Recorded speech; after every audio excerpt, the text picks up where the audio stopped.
जय श्रीराम समस्त को स्वागत।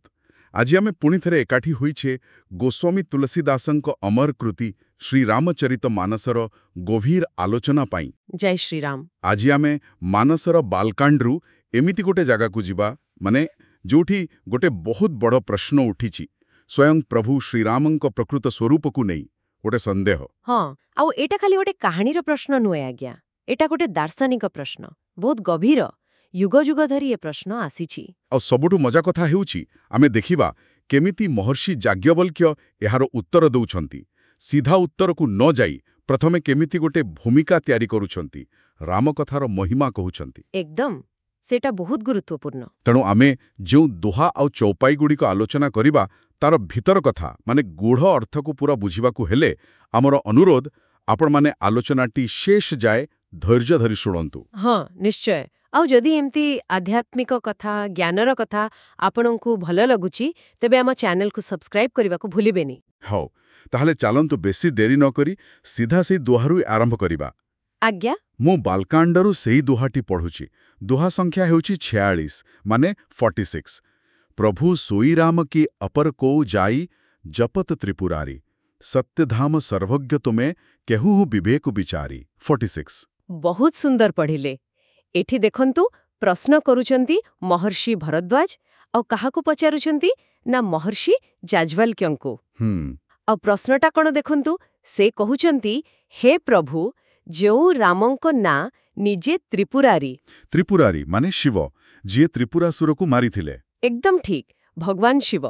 तो जेउ राम नाम को शिव निजे सबुबेले जप करूछंती से कौन सेई आम अयोध्यार राजा दशरथंक पुओ राम सोईराम ना से आउ किए अपर कौ। ओहो एइटा तो बड़ द्वंद्व माने मनीष रूपरे आसीथिबा राम आउ सेई परम ब्रह्म जहाकू महादेव भी पूजा करूछंती ए दुए कौन एका ना अलगा। हाँ एइता ही प्रश्न अवतार तत्वर मूल कथाटा एइठी। और देखंतु भरद्वाज केमिति संबोधन करूछंती याज्ञवल्क्यंकु सत्यधाम आउ सर्वज्ञ। सत्यधाम जिए सत्यरे रहंती जहांको पाखरे मिछ नाही आउ सर्वज्ञ जिए सबु जानती। आज्ञा से कहउचंती आपण तो सत्यर घर आपण सबु जानती दयाकरी निज विवेक लगेई भल भावरे विचार करी मोर एई संदेहटा दूर करंतु। एटा खाली भरद्वाज को प्रश्न नुहे, एटा आम समस्तंक मनर प्रश्न भली। हाँ जो माने टिके गभीर को जीवाकू चाहंती सेमानंक मनरे ए प्रश्न आसीबो निश्चय। एमिति संबोधनरु ही जଣା पड़ुछि भरद्वाज केते गभीर उत्तर चाहुछंती। तेबे याज्ञवल्क्य कौन कहिले ए प्रश्न सुनी। हाँ सेटा आसुछि एहा पर चौपाई रे। प्रथम चौपाई रे ही याज्ञवल्क्यंकर प्रथम प्रतिक्रिया अछि। हो मो प्रथम चौपाईटी पड़ुछि।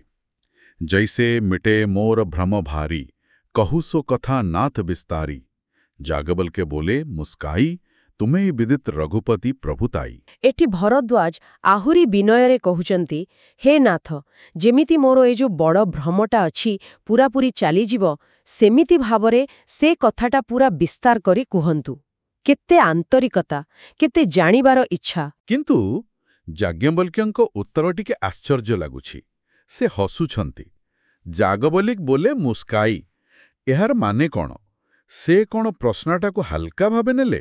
ना ना आदौ नुहे से हसटारे बहुत गभीर कथा अछि।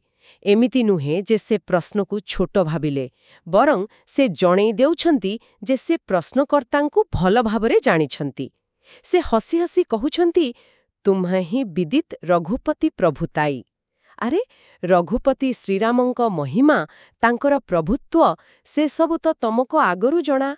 ओहो एमिति कथा माने से हसटा गोटे स्नेहर हस। से जानती जे भरद्वाज किछि न जानी पचारु नाहंती से जणे बड़ मुनि राम भक्त। एकदम से हसरे से कहउछंती मु जाने तुमे काहींकी पचारुछ तमे निजे जानिछ तथापि समस्तंक भल पाई लोक कल्याण पाई एकथा पुणी थरे शुणिबाकू चाहुछ स्पष्ट करिबाकू चाहुछ। हाँ एटा बहुत भल कथा ज्ञान को बारंबार मनन करिबा आलोचना करिबा। आज्ञा आध्यात्मिक ज्ञान तो सेमिति जेते आलोचना करिब सेते नुआ लागिब ଯାଜ୍ଞବଲ୍କ୍ୟ ସେଇ ହସ ମାଧ୍ୟମରେ ଭରଦ୍ୱାଜଙ୍କର ଏଇ ଉଦ୍ଦେଶ୍ୟକୁ ପ୍ରଶଂସା କରୁଛନ୍ତି। ଆଗ ଚୌପାଇରେ ଆହୁରି ସଫା ହେଇଯିବ। ହଁ, ଦ୍ୱିତୀୟ ଚୌପାଇଟି ଏମିତି ଅଛି, ରାମ ମଗତ ତୁମ ମନ କ୍ରମବାଣୀ, ଚତୁରାଇ ତୁମ୍ହାରି ମେ ଜାନି, ଚାହୋ ହୁ ସୁନାଏ ରାମ ଗୁଣ ଗୁଢ଼ା, କିନ୍ହି ଓ ପ୍ରଶ୍ନ ମନହୁ ଅତି ମୂଢ଼ା। ଦେଖନ୍ତୁ କେତେ ସ୍ପଷ୍ଟ କହିଦେଲେ।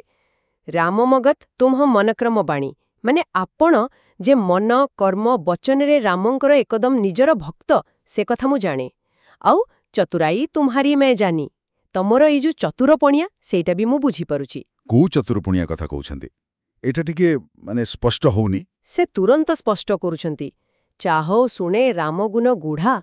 ଆପଣ ଅସଲରେ ଶ୍ରୀରାମଙ୍କର ଗୂଢ଼ ଗୁଣ, ମାନେ ଯୋଉ ଗଭୀର ରହସ୍ୟ, ଯୋଉ ମହିମା ସହଜରେ ବୁଝାପଡ଼େନି, ସେଇ ସବୁ ଶୁଣିବାକୁ ଚାହୁଁଛନ୍ତି।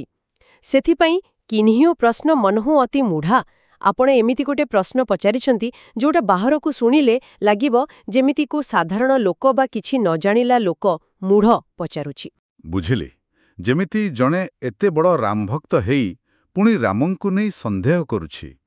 ଏଇଟା ବାହାରକୁ ଅଡ଼ୁଆ ଲାଗିପାରେ, କିନ୍ତୁ ଏଇ ସରଳ ଦେଖାଯାଉଥିବା ପ୍ରଶ୍ନ ପଛରେ ଗୋଟେ ବଡ଼ କଥା ଜାଣିବାରେ ଇଚ୍ଛା ଅଛି। ଏଇଟା ଗୋଟେ ପ୍ରକାର, କେମିତି କହିବା, ସରଳ ପ୍ରଶ୍ନ ଭିତରେ ଗଭୀର ସତ୍ୟ ବାହାର କରିବା ଭଳି। ବହୁତ ବଢ଼ିଆ ତୁଳନା କଲେ। ଏଠି ମୂଢ଼ ଶବ୍ଦଟା ଖରାପ ଅର୍ଥରେ ନୁହେଁ। ଯାଜ୍ଞବଲ୍କ୍ୟ କହୁଛନ୍ତି, ମୁଁ ଜାଣେ ଆପଣ କେତେ ଜ୍ଞାନୀ, କିନ୍ତୁ ଆପଣ ଗୋଟେ ସାଧାରଣ ଲୋକର ଭୂମିକା ନେଇ ଏ ପ୍ରଶ୍ନ ପଚାରୁଛନ୍ତି, ଯାହାଫଳରେ ମୁଁ ରାମଙ୍କର ସେଇ ଗଭୀର କଥା ସବୁ କହିବି। ଏଇଟା ପ୍ରଶ୍ନର ଗମ୍ଭୀରତାକୁ ଆହୁରି ବଢ଼ି ଦଉଛି, ଆଉ ପ୍ରଶ୍ନ କରୁଥିବା ଲୋକର ଭକ୍ତିକୁ ବି ସମ୍ମାନ ଦଉଛି। ହଁ, ଏଇ ଭୂମିକା ପରେ ତ ଏବେ ଲାଗୁଛି ଯାଜ୍ଞବଲ୍କ୍ୟ ପ୍ରକୃତ କଥାକୁ ଆସିବେ।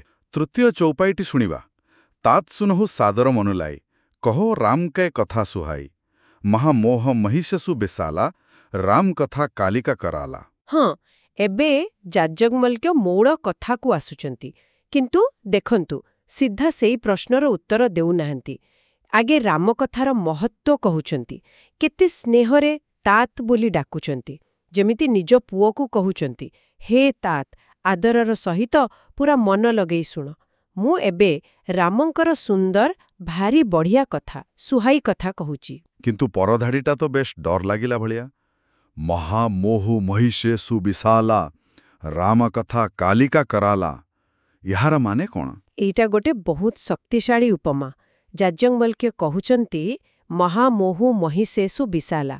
ଏ ସଂସାରରେ ଯୋଉ ମହାମୋହ ବ୍ୟାପିଛି, ସେଇଟା ଗୋଟେ ବିରାଟ ବଡ଼ ମହିଷାସୁର ପରି। ମହାମୋହ ମାନେ ଅଜ୍ଞାନ, ମାୟା, ଲୋଭ, ଅହଙ୍କାର, ଏସବୁକୁ ମିଶେଇକି? ହଁ, ଏ ଯୋଉ ସବୁ ଜିନିଷ ଆମକୁ ସତ କଥାଠୁ ଦୂରରେ ରଖେ, ସେଇଟା ହେଲା ମହାମୋହ ରୂପୀ ମହିଷୀ ଅସୁର। ଆଉ ଏ ଭୟଙ୍କର ଅସୁରକୁ ମାରିବ କିଏ? ରାମ କଥା କାଲିକା କରାଲା। ଶ୍ରୀରାମଙ୍କ କଥା ହେଉଛି ସେଇ ମହାମୋହକୁ ମାରିବା ପାଇଁ ସାକ୍ଷାତ୍ ମା କାଳୀଙ୍କର ଭୟଙ୍କର ରୂପ, କରାଳ ରୂପ। ବାଃ, ଏ କି କଥା! ରାମ କଥା, ଯାହାକୁ ଆମେ ସାଧାରଣତଃ ଭାବୁ ମଧୁର, ଶାନ୍ତି ଦେବା ଭଳିଆ, ତାକୁ ମା କାଳୀଙ୍କର ସେଇ ସଂହାର ରୂପ ସଙ୍ଗରେ ତୁଳନା କରାଯାଉଛି। ଏଇଟା କ'ଣ କହୁଛି? ଶକ୍ତି ବି ଅଛି। ଯେମିତି ମା କାଳୀ ଅନ୍ଧାରକୁ, ଅସୁରକୁ, ଅହଙ୍କାରକୁ କାଟି ପକାନ୍ତି, ସେମିତି ରାମ କଥା ଶୁଣିଲେ, ଭାବିଲେ ଆମ ଭିତରର ମୋହ, ଭୁଲ ଧାରଣା ସବୁ ମଇଳା କଟିଯାଏ। ଏଟା ଖାଲି ମନ ବୁଝେଇବା କଥା ନୁହେଁ, ଏଟା ଗୋଟେ ବହୁତ ଶକ୍ତିଶାଳୀ ଆଧ୍ୟାତ୍ମିକ ଅସ୍ତ୍ର। କେମିତି କହିବା, ଗୋଟେ ଆଧ୍ୟାତ୍ମିକ ଅପରେସନ ଭଳି। ଟିକେ କଷ୍ଟ ହେଇପାରେ, କିନ୍ତୁ ଦରକାର। ବାପ୍ରେ, ଏ ଦୃଷ୍ଟିରୁ ଦେଖିଲେ ତ ରାମକଥାର ଗୋଟେ ପୁରା ନୂଆ ରୂପ ଦେଖାଯାଉଛି। ତେବେ ଏହାର କିଛି ଓଲଟା ଦିଗ ବି ଅଛି କି? ମାନେ ଶାନ୍ତି ଦବା ଭଳିଆ କିଛି ଚତୁର୍ଥ ଚୌପାଇରେ ଥିବ କି? ନିଶ୍ଚୟ ଅଛି। ତୁଳସୀଦାସଜୀଙ୍କ ଲେଖାରେ ସବୁବେଳେ ଗୋଟେ ସନ୍ତୁଳନ ଥାଏ। ଦେଖନ୍ତୁ ଚତୁର୍ଥ ଚୌପାଇଟି। ହଁ, ପଢୁଛି। ରାମ କଥା ଶଶି କିରଣ ସମାନା, ସନ୍ତ ଚକୋର କରହି ଜୟୀ ପାନା, ऐसे ही संशय कीन भवानी, ମହାଦେବ ତବ କାହା ବଖାନି। ଦେଖିଲେ, ଏକଦମ ଓଲଟା ଚିତ୍ର। ଆଗ ଚୌପାଇରେ ଥିଲା କାଲିକା କରାଲା, ଏଠି ହେଲା ରାମ କଥା ଶଶି କିରଣ ସମାନା। ମାନେ ଶ୍ରୀରାମଙ୍କ କଥା ହେଉଛି ଜହ୍ନର ସେ ଶୀତଳ, ନରମ କିରଣ ପରି। ଗୋଟେ ପଟେ ଭୟଙ୍କର କାଳି, ଆରପଟେ ଶୀତଳ ଜହ୍ନ କିରଣ। ଏ ଦିଟା ଏକାଠି କେମିତି? ଏଇଟା ହିଁ ତ ରାମ କଥାର ଆଶ୍ଚର୍ଯ୍ୟ କଲା ଭଳି ମହିମା। ଏ ଏକା ସାଙ୍ଗରେ କଠୋର ବି, କୋମଳ ବି। ନ୍ୟାୟ କଲାବେଳେ କଠୋର, କୃପା କଲାବେଳେ କୋମଳ। ଯୋଉଠି ଅଜ୍ଞାନ ଆଉ ମୋହକୁ ହଟାଇବା ଦରକାର, ସେଠି ସେ କାଳି ରୂପ ନିଏ। କିନ୍ତୁ ଯିଏ ସଫା ମନରେ ତାକୁ ଗ୍ରହଣ କରେ, ତା ପାଇଁ ସେ ପରମ ଶାନ୍ତି ଆଉ ଆନନ୍ଦ ଦିଏ। ଆଗକୁ କହିଲେ, ସନ୍ତ ଚକୋର କରହି ଯେହି ପାନା। ହଁ, ଚକୋର ପକ୍ଷୀ କଥା କୁହାଯାଏ, ସେ କୁଆଡ଼େ ଖାଲି ଜହ୍ନ କିରଣ ପିଇକି ବଞ୍ଚେ। ଆଜ୍ଞା, ସେଇଟା କବିମାନଙ୍କର ଗୋଟେ କହିବା ଶୈଳୀ। ତ ସେମିତି ସନ୍ଥ ଲୋକମାନେ, ଯୋଉମାନେ ଭଗବାନଙ୍କ ପ୍ରେମ ପାଇଁ ପାଗଳ, ସେମାନେ ଏଇ ରାମକଥା ରୂପକ ଜହ୍ନ କିରଣକୁ ପିଇକି ଆତ୍ମାର ଶାନ୍ତି, ମନର ଶୀତଳତା ଆଉ ପରମ ଆନନ୍ଦ ପାଆନ୍ତି। ବୁଝିଲି ଏବେ। ମାନେ ରାମ କଥାର ପ୍ରଭାବ ଶୁଣିବା ଲୋକର ମନ ଆଉ ଆବଶ୍ୟକତା ଉପରେ ନିର୍ଭର କରେ। ଯିଏ ମୋହରେ ବୁଡ଼ିଛି, ତା ପାଇଁ ଏହା କାଳି ପରି ମୋହକୁ କାଟିବ। ଯିଏ ସନ୍ଥ ବା ଭକ୍ତ, ତା ପାଇଁ ଏହା ଜନ୍ମ କିରଣ ପରି ଶାନ୍ତି ଦେବ। ଏକଦମ ସେଇଆ। ଆଉ ଏହି ଚୌପାଇର ଶେଷ ଦ୍ୱିପଦ ଦେଖନ୍ତୁ, ବହୁତ ଗୁରୁତ୍ୱପୂର୍ଣ୍ଣ କଥା। ऐसे ही संशय कीने भवानी, ମହାଦେବ ତବ୍ କାହା ବଖାନି। ଯାଜ୍ଞବଲ୍କ୍ୟ କହୁଛନ୍ତି, ଠିକ୍ ଏମିତି ସନ୍ଦେହ, ଯୋ ସନ୍ଦେହ ତମେ ଏବେ କଲ ଭାରଦ୍ୱାଜ, ଏମିତି ସନ୍ଦେହ ଆଗରୁ ନିଜେ ମାତା ପାର୍ବତୀ ଭବାନୀ ବି କରିଥିଲେ। ଆରେ, ସ୍ୱୟଂ ମା ପାର୍ବତୀଙ୍କ ମନରେ ବି ଏଇ ପ୍ରଶ୍ନ ଆସିଥିଲା? ହଁ, ଏଇଟା ଦେଖଉଛି ଯେ ଏ ପ୍ରଶ୍ନ କେତେ ସ୍ୱାଭାବିକ, କେତେ ମୂଳ କଥା। ଯଦି ମା ପାର୍ବତୀଙ୍କ ମନରେ ଆସିପାରେ, ତେବେ ଆମ ଭଳି ସାଧାରଣ ଲୋକଙ୍କ କଥା ତ ଛାଡ଼ନ୍ତୁ, ଏଥିରେ ଲାଜ କରିବାରେ କିଛି ନାହିଁ।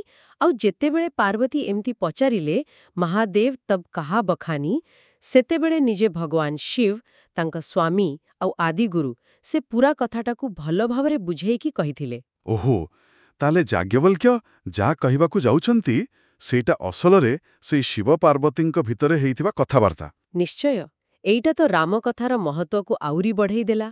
କାରଣ ଏହାର ମୂଳ ବକ୍ତା ହେଲେ ନିଜେ ଭଗବାନ ଶିବ। ଯାଜ୍ଞବଲ୍କ୍ୟ ଖାଲି ସେଇ ପବିତ୍ର ଜ୍ଞାନକୁ ଭରଦ୍ୱାଜଙ୍କ ମାଧ୍ୟମରେ ଆମ ପାଖକୁ ଆଣୁଛନ୍ତି। ଏ କଥା ଶୁଣିଲେ ତ କଥା ପ୍ରତି ଆହୁରି ଆଗ୍ରହ ଆଉ ଶ୍ରଦ୍ଧା ବଢ଼ିଯାଉଛି। ଅଦ୍ଭୁତ, ବାସ୍ତବିକ ଅଦ୍ଭୁତ। ତାହେଲେ ଏଇ ଯୋଉ ପ୍ରଥମ ଦୋହା ଆଉ 4ଟା ଚୌପାଇ ଆମେ ଆଲୋଚନା କଲେ, ଏଥିରୁ କ'ଣ ଦେଖିଲେ? ପ୍ରଥମେ ରାମଙ୍କ ମଣିଷ ରୂପ ଆଉ ଭଗବାନ ରୂପକୁ ନେଇ ଗୋଟେ ବଡ଼ ସନ୍ଦେହ। ଦ୍ୱିତୀୟରେ ଉତ୍ତର ଦଉଥିବା ଲୋକ ଯାଜ୍ଞବଲ୍କ୍ୟ, ପ୍ରଶ୍ନ କରୁଥିବା ଲୋକର ଭରଦ୍ୱାଜର ଯୋଗ୍ୟତା ଆଉ ଉଦ୍ଦେଶ୍ୟକୁ ବୁଝିପାରୁଛନ୍ତି। ତୃତୀୟରେ ମୂଳ ଉତ୍ତର ଦେବା ଆଗରୁ ରାମକଥାର ନିଜର ଶକ୍ତି କେତେ, ତାକୁ 2ଟା ଜବରଦସ୍ତ ଉପମା ଦେଇ ବୁଝାଉଛନ୍ତି। ଗୋଟେ କରାଳ କାଳି, ଆରଟା ଶୀତଳ ଜହ୍ନକିରଣ। 2ଟା ପରସ୍ପର ଉଲ୍ଟା ଲାଗୁଥିଲେ ବି ଦରକାରୀ। ଆପଣ ଏକଦମ ଠିକ୍ ସାରାଂଶ କଲେ। ଏ ଯୋଉ ପ୍ରସ୍ତୁତି ଚାଲିଛି, ଏଇଥିରୁ ଜଣାପଡ଼ୁଛି ଆଗକୁ ଯୋଉ ଉତ୍ତର ଆସିବ, ସେଇଟା କେତେ ଗଭୀର ହେଇଥିବ। ଆଉ ଏଇ ଯୋଉ 2ଟା ଉପମା, କାଳି ଆଉ ଜହ୍ନକିରଣ, ଏଗୁଡ଼ା ଖାଲି ସୁନ୍ଦର ଶବ୍ଦ ନୁହେଁ, ଏଗୁଡ଼ା ରାମକଥାର 2ଟା କାମକୁ ଦେଖଉଛି। ଗୋଟେ ପଟେ ଏ ମନ ଭିତରର ଶତ୍ରୁ, ମୋହ, ମାୟା, ଅଜ୍ଞାନକୁ ନିର୍ଦ୍ଦୟ ଭାବେ କାଟି ସଫା କରେ କାଳି। ଆର ପଟେ ଯିଏ ସଫା ମନରେ ଶରଣ ପଶେ, ତାକୁ ପରମ ଶାନ୍ତି, ଆନନ୍ଦ ଆଉ ଆତ୍ମାର ଖୋରାକ ଦିଏ ଜହ୍ନକିରଣ। ଏହାର ପ୍ରାସଙ୍ଗିକତା, ମାନେ ଆଜିକାଲିକା ଦୁନିଆରେ ଏ କଥାର ମହତ୍ୱ କ'ଣ? ଏବେକାର ଯୋଉ ଜୀବନ, ଏତେ ଚାପ, ଏତେ ତଥ୍ୟର ବନ୍ୟା, ଏ ଭିତରେ ଏ କଥା କେମିତି କାମ ଦେବ? ଆରେ, ଏହାର ମହତ୍ୱ ତ ସବୁଦିନ ପାଇଁ। ପ୍ରଥମ କଥା, ଏଇଟା ଆମକୁ ମନେ ପକେଇ ଦଉଛି ଯେ ଆମର ଯୋଉ ଶାସ୍ତ୍ର, ସେଗୁଡ଼ା ଖାଲି କାହାଣୀ ବା ନୀତିକଥା ନୁହେଁ, ସେଗୁଡ଼ା ହେଉଛି ଜୀବନ୍ତ ଶକ୍ତିର ଉତ୍ସ। ଆଜିକାଲିକା ମହାମୋହ କ'ଣ? ସେଇ ବସ୍ତୁବାଦ, ସୋସିଆଲ ମିଡିଆର ନିଶା, ଅହଙ୍କାର, ଡର, ଏସବୁକୁ କାଟିବା ପାଇଁ ରାମକଥା ଭଳି ଶାସ୍ତ୍ରକଥାର ସେଇ କାଳି ରୂପ ଦରକାର। ଆମକୁ ଆମ ଭିତରର ଖରାପ ଜିନିଷକୁ ଚିହ୍ନି ତାକୁ ନଷ୍ଟ କରିବାକୁ ପଡ଼ିବ। ଆଉ ମନରେ ଶାନ୍ତି ପାଇବା ପାଇଁ ଜହ୍ନକିରଣ ବି ଦରକାର। ନିଶ୍ଚୟ, ଖାଲି ଖରାପଟାକୁ କାଢ଼ିଦେଲେ ତ ହବନି। ସେ ଖାଲି ଜାଗାଟାକୁ ଶାନ୍ତି, ପ୍ରେମ, ଦୟା, ଭକ୍ତି, ଏସବୁ ଭଲ ଗୁଣରେ ଭରିବାକୁ ପଡ଼ିବ। ରାମକଥା ଆଉ ବାକି ଭଲ ଶାସ୍ତ୍ର ସେଇ ଆତ୍ମାର ଖାଦ୍ୟ ବି ଦିଅନ୍ତି। ଆଉ ଦ୍ୱିତୀୟ କଥା ହେଲା, ଏ ପ୍ରସଙ୍ଗରୁ ଜଣାପଡ଼ୁଛି ଯେ ଆଧ୍ୟାତ୍ମିକ ବାଟରେ ଗଲାବେଳେ ମନରେ ସନ୍ଦେହ ଆସିବାଟା ଗୋଟେ ଭଲ କଥା। ଏଇଟା ଦେଖାଏ ଯେ ଆମେ ଜାଣିବାକୁ ଚେଷ୍ଟା କରୁଛୁ। ମା ପାର୍ବତୀଙ୍କ ଉଦାହରଣ ଆମକୁ ସାହସ ଦଉଛି ଯେ ପ୍ରଶ୍ନ ପଚାରିଲେ ହିଁ ଗଭୀର ଜ୍ଞାନ ମିଳେ। ହଁ, ଆଉ ସେ ପ୍ରଶ୍ନର ଉତ୍ତର ପାଇଁ ଜଣେ ଠିକ୍ ଲୋକ ବା ଗୁରୁ ଦରକାର, ଯେମିତି ଏଠି ଯାଜ୍ଞବଲ୍କ୍ୟ ବା ଅସଲରେ ଭଗବାନ ଶିବ। ଏକଦମ ସତ୍ସଙ୍ଗ, ଗୁରୁ ଶିଷ୍ୟ ପରମ୍ପରା ଆଉ ଶାସ୍ତ୍ରକୁ ବାରମ୍ବାର ପଢ଼ିବା, ଭାବିବା। ଏମିତି କଲେ ଯାଇ ଏ ସନ୍ଦେହ ସବୁ ଦୂର ହବ। ଏଇଟା ଗୋଟେ ଏକାଠି ଚାଲିବା ଭଳି ଯାତ୍ରା ବି। ଦେଖନ୍ତୁ, ଜ୍ଞାନ କେମିତି ବୋହି ଆସୁଛି ଶିବଙ୍କଠୁ ପାର୍ବତୀ, ତାପରେ ଯାଜ୍ଞ୍ୱବଲ୍କ୍ୟଙ୍କଠୁ ଭରଦ୍ୱାଜ ଆଉ ତୁଳସୀଦାସଙ୍କ ଜରିଆରେ ଆମ ସମସ୍ତଙ୍କ ପାଖକୁ। ଜ୍ଞାନ ପାଇବା ଗୋଟେ ନିରନ୍ତର ପ୍ରକ୍ରିୟା। ସତରେ ଏଇ କେଇଟା ପଦ ଭିତରେ ଜ୍ଞାନ, ଭକ୍ତି, ଦର୍ଶନ ଆଉ ଏପରିକି ମନୋବିଜ୍ଞାନର କେତେ ଗଭୀର କଥା ସବୁ ଲୁଚି ରହିଛି। ଆଶା କରୁଛୁ ଆମ ଶ୍ରୋତାମାନେ ଏହି ଆଲୋଚନାରୁ ନିଶ୍ଚୟ କିଛି ନୂଆ କଥା ଶିଖିଥିବେ, କିଛି ପ୍ରେରଣା ପାଇଥିବେ। ଆମର ବି ସେହି ବିଶ୍ୱାସ। ରାମକଥାର ଗୋଟିଏ ଗୋଟିଏ ଅକ୍ଷରରେ ଅନନ୍ତ ଜ୍ଞାନ ଭରି ରହିଛି। ଯଦି ଆପଣମାନଙ୍କୁ ଆମର ଏଇ ଚେଷ୍ଟା, ଏ ଯୋଉ ଗଭୀର ଆଲୋଚନା ଭଲ ଲାଗିଲା ଆଉ ଆପଣ କିଛି ମୂଲ୍ୟବାନ କଥା ଶିଖିଲେ, ତେବେ ଏହାକୁ ଗୋଟେ ଲାଇକ୍ ନିଶ୍ଚୟ ଦିଅନ୍ତୁ। ଏଇଟା ଆମକୁ ଆହୁରି ଭଲ କାମ କରିବାକୁ ଉତ୍ସାହ ଦେବ। ଆଉ ଦୟାକରି ଏହାକୁ ନିଜ ସାଙ୍ଗସାଥୀ, ପରିବାର ଲୋକ ଆଉ ଯିଏ ବି ଏସବୁ ଜାଣିବାକୁ ଆଗ୍ରହୀ ସେମାନଙ୍କ ସହ ସେୟାର କରନ୍ତୁ, ଯାହାଫଳରେ ରାମକଥାର ଏହି ମହାନତା ସମସ୍ତଙ୍କ ପାଖରେ ପହଞ୍ଚିପାରିବ ଆଉ ସମସ୍ତେ ପ୍ରଭୁ ଶ୍ରୀରାମଙ୍କ କୃପା ପାଇପାରିବେ। ଆଜ୍ଞା, ଜ୍ଞାନ ବାଣ୍ଟିଲେ ବଢ଼େ। ଏଠାରୁ ବଡ଼ ସେବା ଆଉ କ'ଣ ଅଛି? ଆଉ ଆମ ସାଙ୍ଗରେ ଯୋଡ଼ି ହେବାର ଆଉ ଗୋଟେ ଭଲ ବାଟ ହେଲା କମେଣ୍ଟ ବକ୍ସ। ଆପଣଙ୍କ ମନର ଭାବନା, ଆପଣଙ୍କର ଅନୁଭୂତି ଜଣାଇବା ପାଇଁ ଆଉ ଆମକୁ ସମର୍ଥନ ଦେବା ପାଇଁ କମେଣ୍ଟ ବକ୍ସରେ ଜୟ ଶ୍ରୀରାମ ନିଶ୍ଚୟ ଲେଖନ୍ତୁ। ଜୟ ଶ୍ରୀରାମ। ଏହାପରେ ଯାଜ୍ଞବଲ୍କ୍ୟ କେମିତି ଭରଦ୍ୱାଜ ମୁନିଙ୍କର ସେହି ମୂଳ ପ୍ରଶ୍ନର ଉତ୍ତର ଦେବା ଆରମ୍ଭ କରିଛନ୍ତି, ସେହି ରୋମାଞ୍ଚକର ଆଉ ଜ୍ଞାନଭରା ଆଲୋଚନା ଶୁଣିବା ପାଇଁ ଆମ ସାଙ୍ଗରେ ଯୋଡ଼ି ହେଇ ରୁହନ୍ତୁ। ଆମେ ଖୁବ୍ ଶୀଘ୍ର ଶ୍ରୀରାମଚରିତମାନସର ପରବର୍ତ୍ତୀ ଭାଗ ନେଇ ଆସିବୁ। ସେ ପର୍ଯ୍ୟନ୍ତ ଆଜି ଯାହା ଆଲୋଚନା ହେଲା ସେ ବିଷୟରେ ଆଉ ବିଶେଷ କରି ସେଇ ଦିଟା ଶକ୍ତିଶାଳୀ ଉପମା ବିଷୟରେ ଟିକେ ଗଭୀର ଭାବରେ ଚିନ୍ତା କରନ୍ତୁ। ହଁ, ଆଉ ଯିବା ଆଗରୁ ଆମ ଶ୍ରୋତାମାନଙ୍କ ପାଇଁ ଗୋଟେ ଚିନ୍ତା କରିବା ଭଳି କଥା ଛାଡ଼ି ଯାଉଛୁ। ରାମକଥାକୁ ଏକା ସାଙ୍ଗରେ ଭୟଙ୍କରୀ କାଳି, ସଂହାରକାରୀ ଆଉ ଶୀତଳ ଜହ୍ନକିରଣ ଶାନ୍ତିଦାୟକ ସହ ତୁଳନା କରାଯିବା। ଏଇଟା ଖାଲି ରାମକଥା ବିଷୟରେ ନୁହେଁ, ବରଂ ନିଜେ ପରମ ସତ୍ୟ ବା ଭଗବାନଙ୍କ ପ୍ରକୃତି ବିଷୟରେ କ'ଣ କହୁଛି। ସେ କେମିତି ଏକା ସାଙ୍ଗରେ ନ୍ୟାୟ କରୁଥିବା ଦଣ୍ଡଧାରେ ବି ହେଇପାରନ୍ତି ଆଉ କରୁଣାର ସାଗର ବି ହେଇପାରନ୍ତି। ଏଇ ଯୋଉ ଦ୍ୱୈତତା, ଏହାକୁ ଆମେ ନିଜ ଆଧ୍ୟାତ୍ମିକ ଜୀବନରେ କେମିତି ବୁଝିବା ଆଉ ଗ୍ରହଣ କରିବା? ଏ ପ୍ରଶ୍ନଗୁଡ଼ିକ ଉପରେ ନିଶ୍ଚୟ ଭାବିବେ। ଆପଣଙ୍କ ନିଜ ଚିନ୍ତା ହିଁ ଆପଣଙ୍କୁ ସତ୍ୟର ଆହୁରି ପାଖକୁ ନେଇଯିବ। ଜୟ ଶ୍ରୀରାମ। ଜୟ ଶ୍ରୀରାମ। ଆପଣ ଶୁଣୁଛନ୍ତି ରେଡିଓ ତୋଷାଳୀ, ଆମ ମାଟିର ସ୍ୱର।